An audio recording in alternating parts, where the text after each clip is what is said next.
Então, só para o ouvinte aqui, para o pessoal que está aí assistindo a gente, braquiária. Vamos pensar aproximadamente aí em cerca de 20 plântulas depois de germinado por metro quadrado. Pânico 25. Se está assim, você está seguro, vai fechar, vai ficar bom, vai dar uma boa disponibilidade de forragem. Então, se você aumentar a população, não precisa nem de adubar. Porque não precisa de adubar pasto, não é mesmo, professor?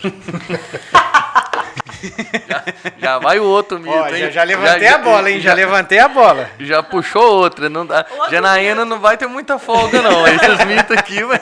Outro mito da pecuária brasileira, capim não precisa de adubação. Isso também é uma coisa muito antiga, né? Acabou essa história de que o boi é um animal honesto, acabou a pecuária extrativista, a gente precisa produzir cada vez mais em menores espaços, né? Então, terceira causa da degradação de pastagens, não reposição de nutrientes. É isso que é o terceiro ponto. Então, nós temos 4 pontos para a degradação de pastagem. Nós já falamos 3 aqui. Né? Então, a não reposição de nutrientes é um problema seríssimo em relação ao manejo de pastagens. Mas a adubação, ela tem que ser vista com muita cautela. A gente precisa aprender a adubar pastos. Nós ainda estamos engatinhando muito, principalmente quando a gente se compara à agricultura. Tá? A gente precisa aprender a adubar pastos, porque o que acontece? Com os preços que estão os insumos hoje, qualquer grão de adubo que cai no solo, ele tem que virar leite e arroba. Acabou a conversa. Você não pode perder adubo.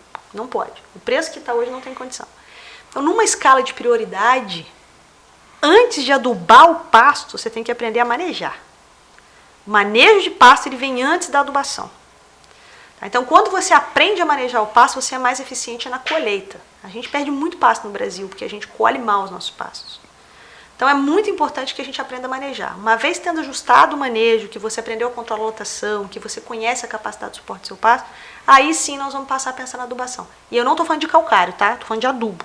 O calcário não temos conversa. A esmagadora maioria dos solos brasileiros são solos ácidos. E calcário, gente, não existe a recomendação mágica de 3 toneladas por hectare ano. Alguém tirou esse número de baixo do sovaco e esse negócio virou a regra. Todo lugar do Brasil que você vai, o pessoal joga 3 toneladas de calcário por hectare. Não sei de onde que saiu isso. Né? Não tem como você saber se precisa de 3 toneladas. Você tem que fazer análise de solo. Então, a análise de solo é importante e a gente fazer a aplicação de calcário. Então, tendo feito calcário pode fazer em cobertura? Pode. Tá? Não tem o mesmo efeito quando a gente incorpora. Mas existem regras, tá? Existem tecnologias para a gente utilizar o calcário em cobertura. Então, a adubação, ela tem que ser vista com cautela porque o investimento é muito alto. E outra coisa importante para falar aqui. Se você está investindo em adubação, o que você vai fazer é aumentar a capacidade de suporte do seu pasto. Lembra que nós falamos de capacidade de suporte aqui? A capacidade de suporte ela vai ditar o quê? A minha taxa de lotação. Se eu aumento a capacidade de suporte do meu pasto, porque eu aumentei a produção de forragem, o que eu tenho que aumentar? A lotação. Tem dinheiro para colocar esse gado? Eu tenho como trazer esses animais? Mas, em contrapartida, a adubação vai me salvar quando meu pasto está começando a ficar com baixa produtividade e eu não sustento o meu rebanho. Então, vocês entenderam que existem 2 objetivos para a adubação?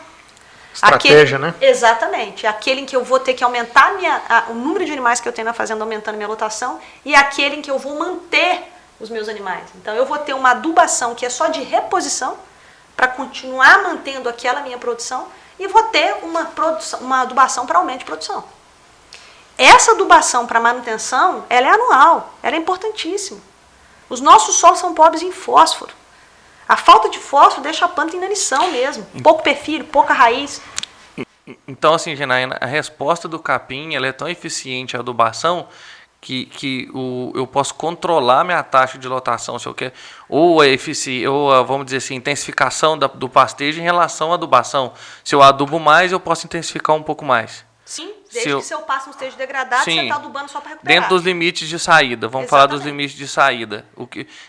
A ferramenta que eu posso usar para aumentar ou diminuir minha taxa de lotação, o adubo é uma delas. Uma delas, e uma das mais importantes. Sim. Né? A principal ferramenta que você vai utilizar dentro da fazenda é o conhecimento.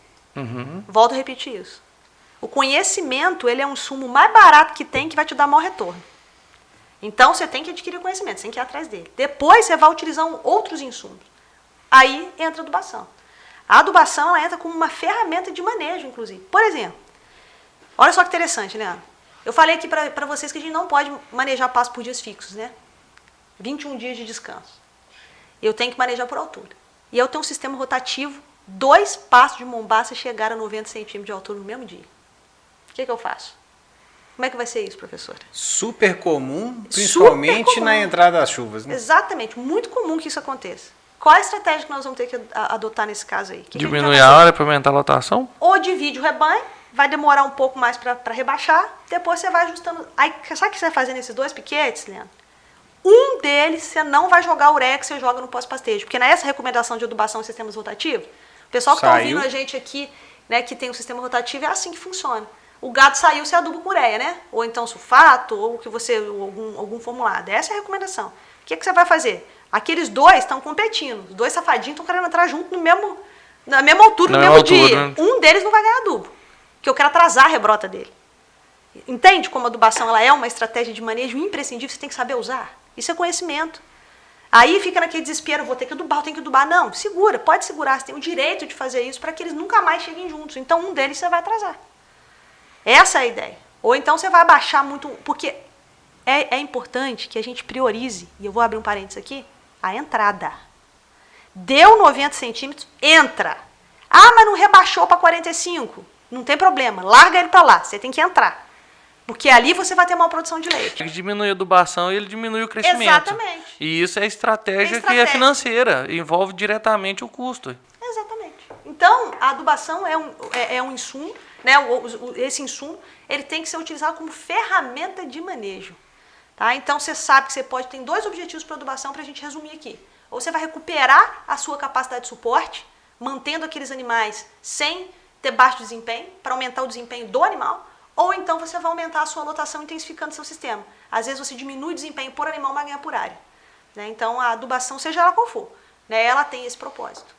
Professora, então eu posso falar que a gente tem algumas estratégias que a gente adota dentro do manejo de pasto, que eles vão evoluindo o meu sistema. Exatamente. É isso? Várias então, estratégias. Eu posso colocar a primeira coisa, a formação, né? Faço uma formação adequada, com quantidade de semente certa, com o preparo do solo correto, com o calcário em cima de uma análise de solo, né? Sem tirar do sovaco. Então, fiz uma boa formação. Depois, logo em seguida disso, eu posso dizer que a primeira evolução é herbicida e cerca. Isso, cerca é importantíssimo. Quanto mais dividido for o espaço, mais fácil é para você controlar a estrutura desse pasto. Né? Não estamos dizendo aqui que para você ter um bom sistema de produção a pasto, você precisa ter lá 500 piquete, com tudo com aguada, nada disso. 10, né, é melhor do que 9. Mas assim, isso, 11 é melhor do que 10. Se uma vez o comportamento da planta que vai direcionar se você põe mais pastejo ou não, se você põe mais gado ou não, você não vai comprar gado todo dia, você não vai ficar comprando e vendendo, isso não existe. Não. Mas mudar a cerca do lugar é a estratégia, é o que você faz. Não, ou então nem mudar a cerca de lugar, você pode trabalhar com os pastos que a gente chama de pasto pulmão, né, um pasto de escape, que você vai utilizar esse pasto. Nós temos isso, a gente trabalha com isso, a gente tem um sistema rotacionado de mombaça, que nós temos um pasto do outro lado, que quando eu estou percebendo que, principalmente no final do período das águas, né, que já está começando a encurtar dia, a rebrota está mais demorada, eu preciso mexer com o gado. Elas não ficam todas lá.